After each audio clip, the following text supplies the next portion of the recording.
red wine grapes, there's a little more competition for the top slot, so a little less agreement about which one is at the top of the food chain. But there are definitely 3 red grapes, Pinot Noir, Merlot, and Cabernet Sauvignon, that come from the Burgundy and Bordeaux regions of France that are the absolute icons of classic style. There is one grape that I would add to this major league group, though, because of the importance that it's picked up just in the last 10 or 20 years. And that's a grape called Syrah, also from France, but that we often know under its new identity in other parts of the world where they call it Shiraz. So let's go to the beginning and look at the lightest one of these wines. Pinot Noir is the grape variety that has been grown in Burgundy since the 12th century, and this style is on the lighter end of the red wine spectrum. Even looking at it in the glass, we can see it has a translucence to it that is because the grape has relatively thin skins, and so its delivery of color and flavor intensity to the wine is on the lighter end of the spectrum.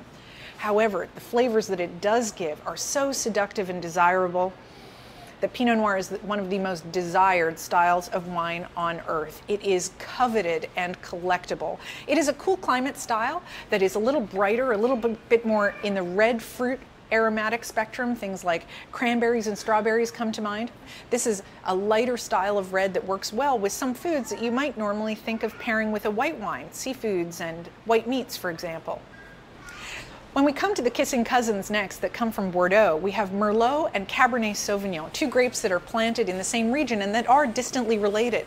When they're grown in cold places like France and Italy, they often have a little bit of aromatic resemblance to them as well. But once we plant them in sunnier, warmer places like Chile, for example, here, or California, we get a little more divergence in their aromatics and it gets easier to tell them apart. On the nose, Merlot tends to give us a little bit more of an herbal quality to it, a little bit less of the earthiness that we find in Pinot Noir, and seems to be a little bit darker in its fruit range, a little bit more like blackberries and plums, and a little bit less like strawberries and cranberries. When we encounter it from a cool place, we often get a woodsy character to it, almost like cedar or even roasted bell peppers, and it is very well suited to food. And its distant relation, Cabernet Sauvignon, is definitely among the most famous and well-known grape varieties in the world. It makes some of the finest wines of Bordeaux and is known for the long-term aging potential that it can have.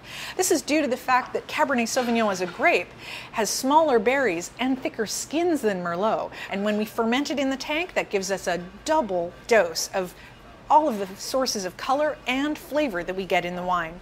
Aromatically, Cabernet Sauvignon has some resemblance to Merlot in its fruit, definitely in the dark fruit, blackberry and cherry range, but it adds to that herbal quality flavors that remind me of darker foods like licorice and chocolate and coffee. Very much an intense powerhouse of a wine that will deliver a big oomph of flavor. If I was going to add another grape, certainly my choice would be a grape called Syrah that also comes from another region of France called the Rhône. However, we most often encounter it these days under another name where it's called Shiraz. Shiraz is the name given to the Syrah grape when it's grown in places like Australia and South Africa in the southern hemisphere. However, it is genetically identical to the grape we call Syrah in places like California and France.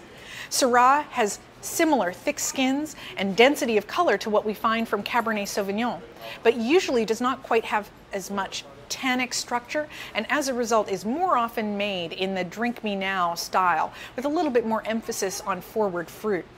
This style has a kind of blackberry pie and black pepper quality to it that makes it very appealing and friendly and delivers a heck of a lot of flavor per square inch when you serve this as a sauce.